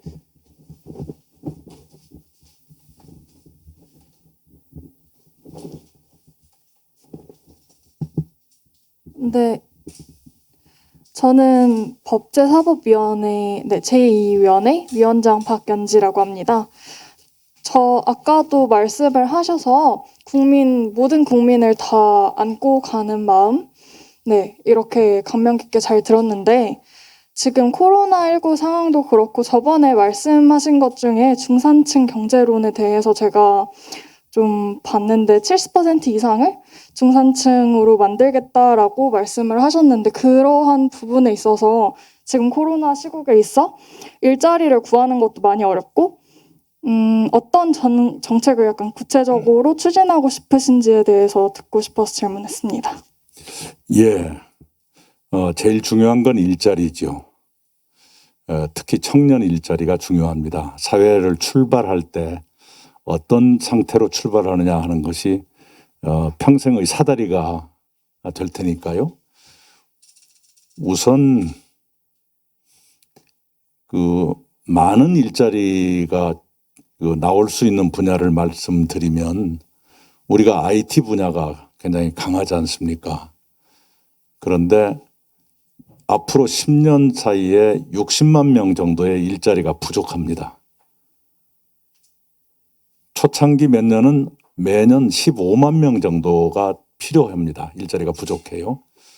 말하자면 그만큼 그 분야에 청년들이 취업할 수 있다라는 얘기죠. 그런데 현실은 어떻게 돼 있느냐 그러면 이렇습니다. 우선 기업들이 당장 현업에 투입할 만한 그 정도의 전문 인력이 안 보인다 하는 그런 하소연을 기업들이 하고 있습니다. 삼성전자 같은 회사도 오히려 인재를 빼앗기고 있다고 하소연하더라고요.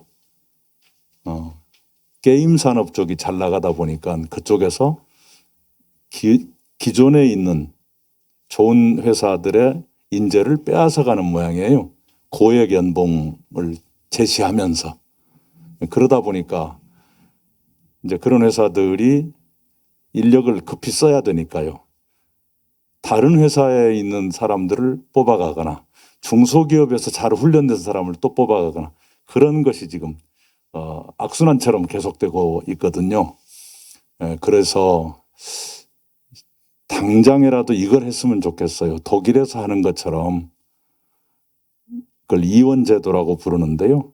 학교를 다니면서 일주일에 한 3일 정도의 한나절씩 기업체에 가서 현업에서 훈련을 받고 그 훈련에 따르는 비용을 정부나 이런 데서 지원을 하고 그렇게 해서 졸업하면 바로 취업을 해서 현업에 투입될 수 있도록 하는 그게 필요할 것 같다는 생각을 합니다. 우선은 IT 분야가 제일 많은 사람이 필요하다는 말씀을 드리고요. 두 번째는 이 돌봄 국가 책임제로 가려고 해요. 초등학교에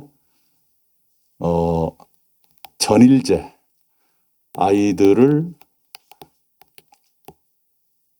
오후 4시까지 학교나 또는 바깥에서 책임져 주자. 그리고 좀 더 준비가 되면 2030년 정도가 된다면 부모님 중에 한 분이 퇴근하는 시간까지 아이를 바깥에서 돌봐주자. 주로 학교가 되겠지만. 그리고 이제 유치원이나 어린이집에서는 돌봄교사 한 분당 아이들 숫자를 지금 평균 18명입니다. 말이 안 되지요? 5명 이내로 줄이자. 그래서 아이들이 좀 더 충실한 돌봄을 받도록 하자. 이제 이렇게 돼가면 제가 이 얘기를 굉장히 압축하고 있어요. 이렇게 되면 우선 여성들의 경력 단절이 줄어들 수 있겠죠. 그리고 부모님 중에 누군가가 아이 때문에 직장을 그만두는 일이 줄어들 것이기 때문에 가정 경제의 타격이 그만큼 줄어들겠죠. 그리고 아이가 우선 좋겠죠. 거기다 플러스 좋은 것은 청년들의 일자리가 늘어날 거예요. 초등학교 선생님이라든가 또는 돌봄교사 수요가 늘어날 것 아닙니까? 예를 들어서 어린이집이나 유치원에 돌봄 선생님 한 분당 18명인데 5명으로 줄이자 그러면 선생님이 3배로 늘어나야 되잖아요. 그리고 청년들께 여쭤보니까 그런 일이라면 할 수 있다는 생각이 많은 것 같아요. 단지 이제 처우 개선이 필요합니다. 학교 선생님에 비해서 유치원이나 어린이집 그 돌봄 선생님이 지금 처우가 한 80% 수준인데요. 그것은 개선해야 한다고 생각해요. 왜냐하면 공부를 가리키는 것보다 아이들 돌보는 게 더 어려울 겁니다. 아마도. 그런데 왜 그런 처우의 차이가 있는가 했더니 제가 잘못 들었는지 몰라도 4년제를 학교를 다녔느냐 요 문제가 관련이 된다고 그래요. 그래서 그건 좀 이상하지 않는가. 예를 들어서 우리가 택시를 탔는데 택시 운전수가 대졸이면 택시 요금을 더 내야 되나요? 그건 좀 이상하다. 동일 노동이면 동일 임금을 드리는 게 옳지 않는가 싶은데 그건 조금 더 미묘한 문제라 좀 더 고려할 필요가 있긴 있겠습니다만 하여간 어린이집이나 유치원 선생님들의 처우를 개선할 필요가 있다. 이것은 제가 말씀드릴 수 있겠고요. 그런 등등에서 일자리가 좀 생겨야 되고 또 하나는 우리가 이제 현재는 중산층이 57% 정도로 가늘어지고 있습니다. 그리고 우리 사회의 큰 과제 중에 하나가 소득 계층으로 볼 때 위로 올라가기가 힘들어요. 거기도 유리천장이 있어요. 아래로 떨어지기는 쉽습니다. 구멍이 숭숭 뚫려 있어요. 그래서 위로 올라가기가 더 쉽게 하고 아래로는 떨어지지 않게 받쳐주는 것이 있어야 되겠죠. 아래로 떨어지지 않게 받쳐주는 것이 신복지입니다. 그리고 위로 올라가기 쉽게 하려면 불평등의 원인이 되는 몇 가지 구조를 고쳐야 돼요. 주로 자산소득 격차.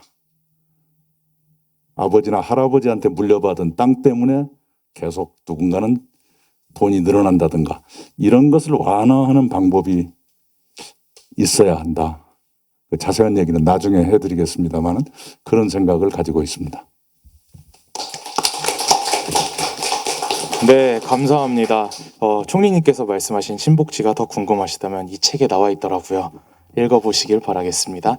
온라인에 또 질문자께서 질문이 들어왔다고 하는데 이바다 위원님 맞으신가요? 네, 안녕하세요. 들리시나요? 네, 잘 들립니다.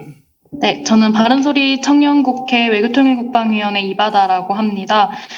저는 위원님이 속하신 거대 양당이 아닌 작은 정당에 소속되어 있는 사람이고 민주주의의 정당 정치는 갈등이 아닌 협력이라는 가치를 가지고 의원님과 함께 이번 간담회 자리를 갖게 되어서 매우 영광이라고 생각합니다.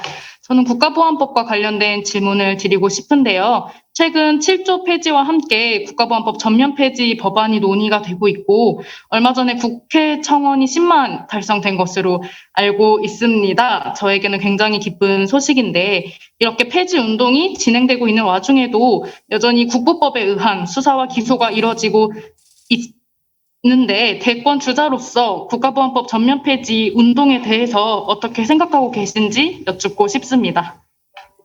예, 2003년 4년 그 무렵에 국회를 뜨겁게 달구었던 쟁점이 바로 국가보안법이었어요. 그때에 비하면 지금 한반도 상황은 많이 개선됐죠. 그러나 우리 사회의 의식은 그만큼 변화했다고 보이지는 않네요. 요컨대 그 당시에 국가보안법을 완전 폐지할 것인가,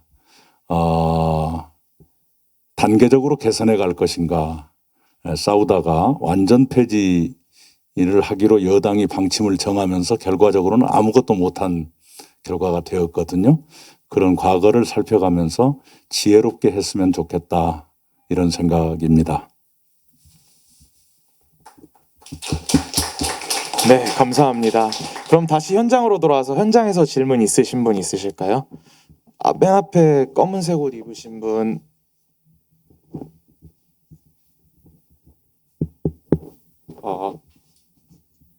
네, 나와요. 네, 나옵니다. 나오는군요.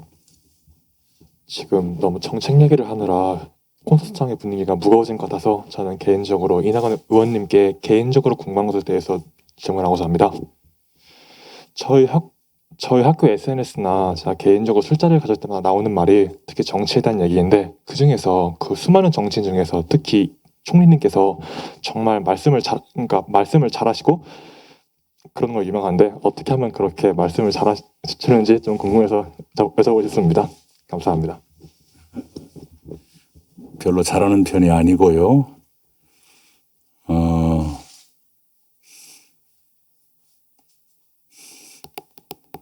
글쎄요. 말이라는 건 생각을 표현하는 거니까요. 여러 대화의 경험이라든가 토론의 경험이라든가 또는 다른 사람의 얘기를 듣는다거나 그 뭔가가 제 내부에 있어야 되겠지요. 누구든 간에. 말이라는 게 없는 것을 말하는 것은 아니잖아요. 예, 그렇게 생각을 합니다. 특별히 제가 말을 잘한다고 보지는 않아요. 오늘 Q&A 진행하시는 거 보니까 확실히 잘하시는 것 같긴 합니다. 네, 온라인에서 또 질문이 들어왔다고 하는데 어떤 위원님인지 띄워주시겠습니까? 네, 주승현 위원님 마이크 연결됐을까요? 예, 들리십니까? 네, 잘 들립니다. 네, 저는 다름이 아니고 아까 주거 문제도 나와서 질문을 드리는 건데, 현재 우리나라가 지역 불균형이 저는 좀 심하다고 생각합니다. 물론 서울 인구가 예전에 비해서 좀 많이 빠지고 있지만 그 인구가 결국엔 다시 경기도 수도권으로 이전하고 있고, 그리고 지방의 인구는 계속 지속적으로 감소를 하고 있거든요. 그리고 제 생각에는 주거 공급 자체가 부족하다기보다는 수도권의 인구가 너무 많이 몰리기 때문에 주거 부족해진 현상이 일어나고 있다고 생각을 합니다. 그래서 그 주거 공급을 늘리는 것이 주거 안정을 위해서 필요한 방안이 아니라 지역 불균형을 해소함으로써 인구를 좀 다른 지역으로 분산을 시켜서 주거 안정을 도모하는 것이 좀 더 현실적인 방안이라고 생각을 하는데요. 이에 대해서 어떤 생각이나 정책을 가지고 계신지 궁금합니다. 네, 옳은 말씀이시지요. 옳은 말씀이신데, 균형 발전은 주택 공급보다 훨씬 시간이 더 많이 걸려요.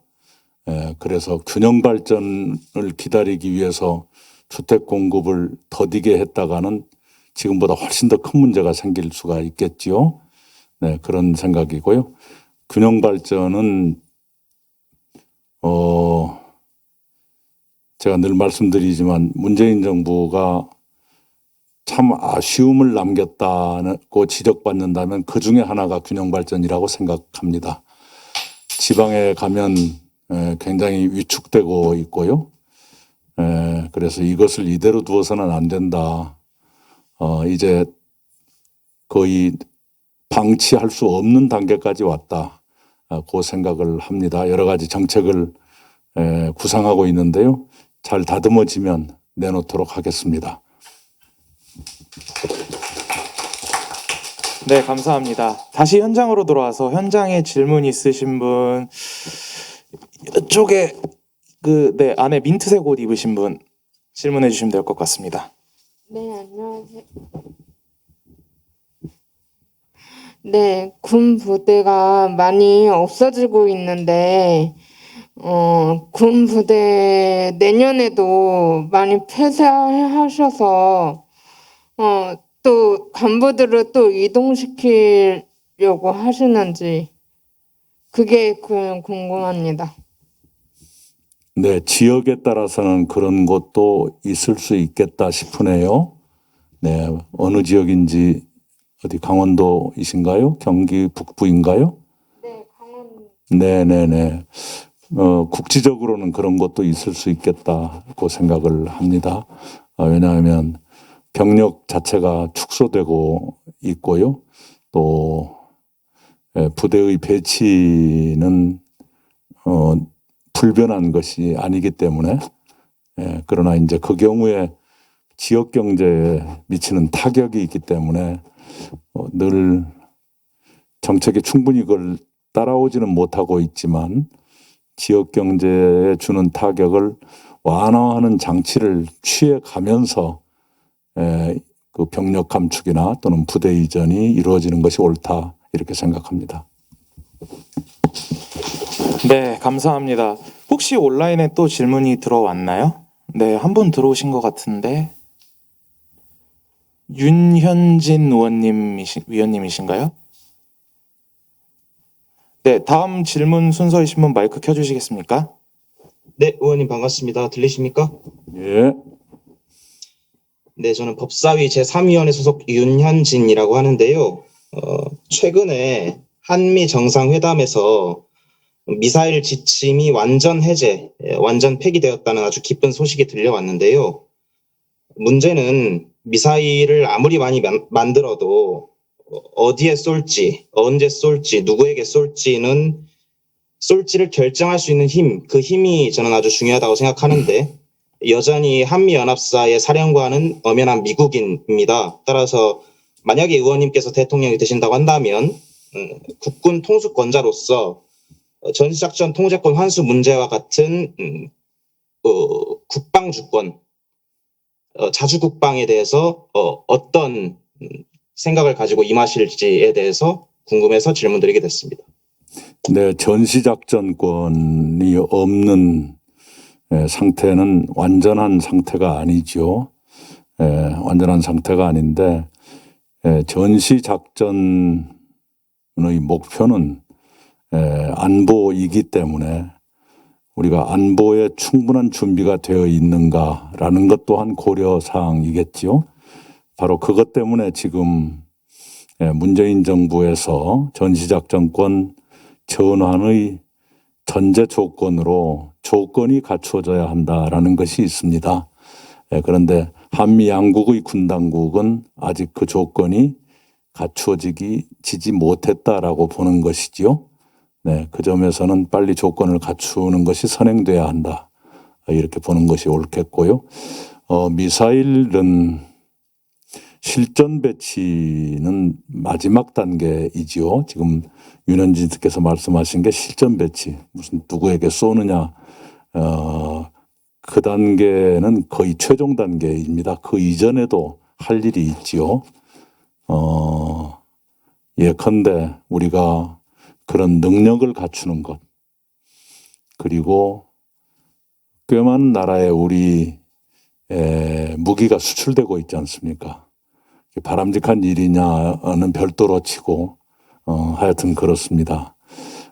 그리고 또 하나는 우주 개발에 반드시 필요한 게 그런 것들입니다.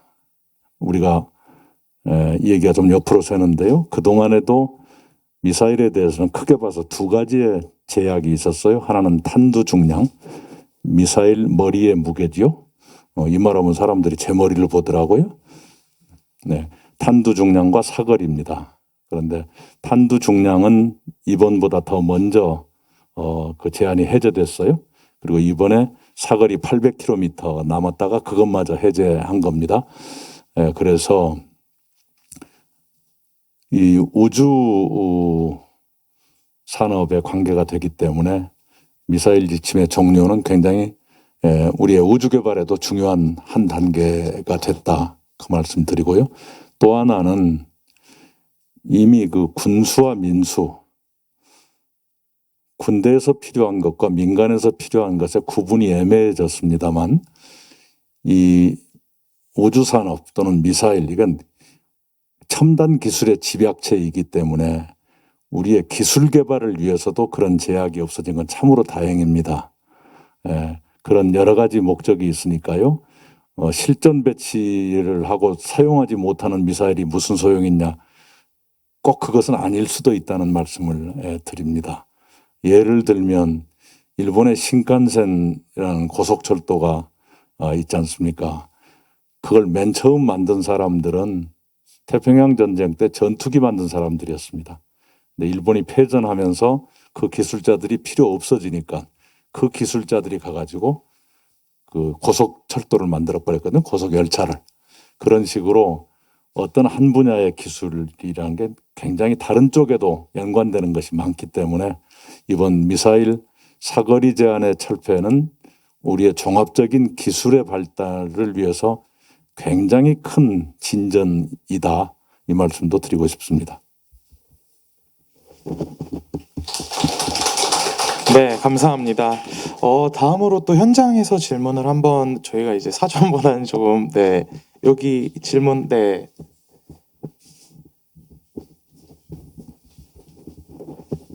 네, 안녕하세요. 아까 침에 말씀드렸듯이 법제사법위원회 간사를 맡고 있는 양승진이고요. 저 같은 경우에는 이제 아까 침에 지역국토 발전이 나와가지고 지역 할당제에 대해서도 좀 여쭤보려고 질문 드렸습니다. 최근에 저희 청년 세대가 가장 집중하고 있는 것이 기회 평등인데요. 이 지방 할당제에 관해서 좀 역차별이 아닌가 하는 어떤 목소리들이 많이 나오고 있습니다. 예를 들면 저 같은 경우에는 이제 01년생 이제 21살인데요. 이제 2년 전쯤에 19년도쯤에 수능을 봤으니까 그때 당시에 저희 반 구호가 인서울 하자였습니다. 그랬는데 막상 이제 인서울 하고 그 다음에 대학을 와서 이제 여론을 보니까 예를 들면은 자기가 공부 열심히 해서 지방에서 서울로 대학을 왔는데 막상 취업할 때 그냥 자기 지방 내려가서 취업을 하려다 보니까 뭐 공기업이라든지 공무원 이런 데 쿼터가 있어가지고 사실상 역차별을 받는다라는 어떠한 의견도 있었고요. 그리고 최근에 또 대두가 되는 것이 로스쿨을 일반적으로 이제 지역 인재로 메우겠다라는 법안이 아마 발의가 된 걸로 알고 있어요. 그런데 사실상 우리가 보면 로스쿨을 통해서 보통 변호사가 되는 게 일반적인데 이 변호사는 전문 직군이잖아요. 그래서 끊임없이 공부를 해야 되는 어떤 직종인데 이거에 대해서 과연 쿼터를 통해서 선발하는 것이 맞느냐에 대한 의문이 좀 듭니다. 그래서 지역 할당제에 대한 전체적인 의도는 공감을 하나 이에 대해서 좀 뭔가 보완돼야 될 것 같다 이런 의견이 주를 이루고 있는데 이에 대해서 네. 총리님의 의견을 궁금합니다. 예. 우선 뭐 이해는 하고요. 그것이 정말로 차별이라면 방법은 있죠. 그 제도 시행 이후의 입학생부터 적용하면 돼요. 그걸 알고 입학했다. 네, 그러면 되고요. 또 하나는 이제 그 지방 출신이라고 하는 것에는 고등학교까지 포함된다. 그래서 내가 고등학교는 내 고향에서 나왔지만 대학은 수도권으로 갔다. 그래서 내가 고향에서 다시 봉사하고 싶다. 그런 분들에게 길을 열어드리는 건 충분히 아름다운 일이라고 생각합니다. 그런 방법이 있을 수 있죠. 로스쿨은 그 정도로 막 이렇게 역차별 시비를 일으킬 만큼 쿼타가 크지는 않는 것 아닐까 싶으네요. 네. 네, 저희가 시간 관계상 마지막 질문을 받아야 될 것 같은데 아까 저쪽에 파란색 옷 입으신 분 손 드셨었죠? 네, 마지막 질문 해주시면 감사하겠습니다. 네, 저는 외교통일 제2원의 신아연이라고 합니다. 제가 평소 통일과 북한에 관심이 많아서 그 탈북민 정착기관에서 잠시 동안 인턴을 했었는데요. 그 요즘에 최근 들어서는 제3 출생국 이렇게 인원들이 증가하고 있습니다. 하지만 국내에서는 제3 출생자들에 대한 시선이 탈북자들을 바라보는 시선과 약간 좀 차이가 있는데요. 또 탈북자들은 같은 민족으로 바라보지만 제3국 출생자들은 아예 다른 민족으로 보는 경향이 좀 많습니다.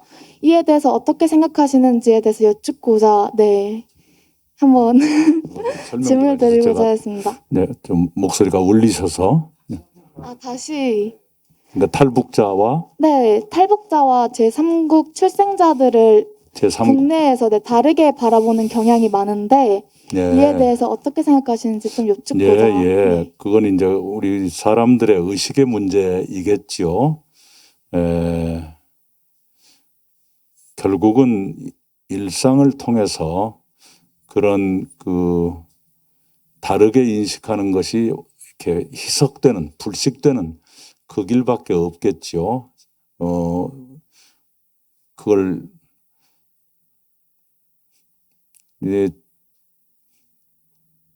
우리 사회의 언론이나 또는 학교에서 교육이라 그러면 또 이제 거부감이나 생길 수가 있으니까 자연스럽게 사람들이 받아들일 수 있도록 하는 노력이 필요하다. 그 생각을 합니다. 그것을 일일이 다 이렇게 전부 다 끄집어내 가지고 말하기보다는 설명하지 않더라도 이렇게 물이 스며들듯이 사람들이 자연스럽게 받아들이도록 하는 그런 세심한 노력이 여기저기서 행해졌으면 좋겠고, 특히 교육, 학교나 직장이나 그 매스컴의 역할이 매우 중요하겠다 이런 생각을 합니다. 네, 감사합니다. 마음 같아서는 총리님 이렇게 귀한 발걸음 해주셨는데 하루 종일 모셔놓고 궁금한 거 다 하고 싶지만 시간 관계상 너무 아쉽게 되었습니다. 더 궁금한 게 있으시면 뭐 총리님 뭐 이메일을 보내던 뭐 하시면은 답변 혹시 그럼요. 네, 가능하시다고 하니까 오늘 또 현장 참석자분들께서는 명함 받으셨으니까 궁금한 게 있으면 연락해 주시면 될 것 같습니다. 혹시 총리님 끝으로 뭐 오늘 어떠셨는지 한 말씀 부탁드리겠습니다. 우리 청년 국회답게 우리 공동체의 문제에 대한 많은 관심들을 갖고 계셔서 그 점에 대해서 감명이 깊습니다. 저는 간간히 그런 질문을 받을 때가 있어요. 정치인이 되려면 뭘 해야 됩니까? 라는 질문을 받을 때마다 제가 늘 드리는 답변이 있어요. 기교를 먼저 배우지 마시고 공동체의 문제에 대한 관심을 먼저 가지십시오. 관심을 가지면 그 다음에는 어떤 것이 우리 공동체의 과제인가를 알게 되고 그 다음에는 그 과제를 해결하려면 어떤 방법이 있는가. 실제로 그걸 쓰지 않더라도 토론이나 현장의 경험을 통해서 그 해법을 찾아보는 노력, 이런 것들이 쌓이는 게 굉장히 중요하다고 생각을 합니다. 앞으로 가면 갈수록 청년들의 정치 참여의 문호가 넓어질 거예요. 상당한 정도까지 이미 넓어지고 있습니다. 지방을 다녀보면 지방 의원들 중에 청년이나 여성들의 진출이 현저하게 늘고 있어요. 제가 소속이 거기여서 좀 편파적으로 보고 있는지 모르지만 특히 민주당 쪽에 많이 늘고 있습니다. 바람직한 현상이라고 생각하고요. 비례대표뿐만 아니라 지역구에서도 늘고 있어요. 그것은 유권자들의 의식도 변하고 있다는 뜻일 겁니다. 이 지방정치는 주로 생활정치인데요. 그것을 청년이나 여성께 맡겨도 괜찮겠다라는 생각이 유권자들 마음속에 확산되고 있는 것 아닌가, 이런 생각을 합니다. 그런 유권자들의 변화에 부응하기 위해서라도 오늘 여러분이 보여주셨던 것처럼 우리 공동체의 문제에 대해서 관심을 갖고 또 서로 공부하고 대화하고 또 해법을 같이 모색하고 이런 건 굉장히 좋은 일이다 생각하고요. 오늘 여러분이 저한테 주신 질문도 바로 그런 관심의 표현이라고 생각하고 저도 많이 공부를 했습니다만 여러분께도 굉장히 저에게 좋은 감명 깊은 느낌을 주셔서 제가 고맙게 생각합니다. 이상입니다. 네, 끝으로 대표님 마지막 말씀 하실 거 있나요, 박수원 대표님? 마이크 없이 하겠습니다. 네, 마이크 되네요.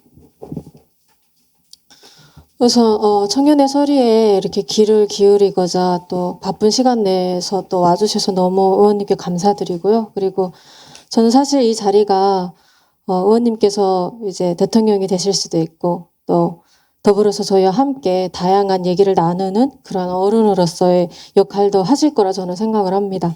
오늘 되게 청년들이 많은 질문을 했는데 저는 사실 더 아픈 질문을 할 거라 생각을 했어요. 근데 생각보다 다듬어서 많이 좋게들 말씀하시더라고요.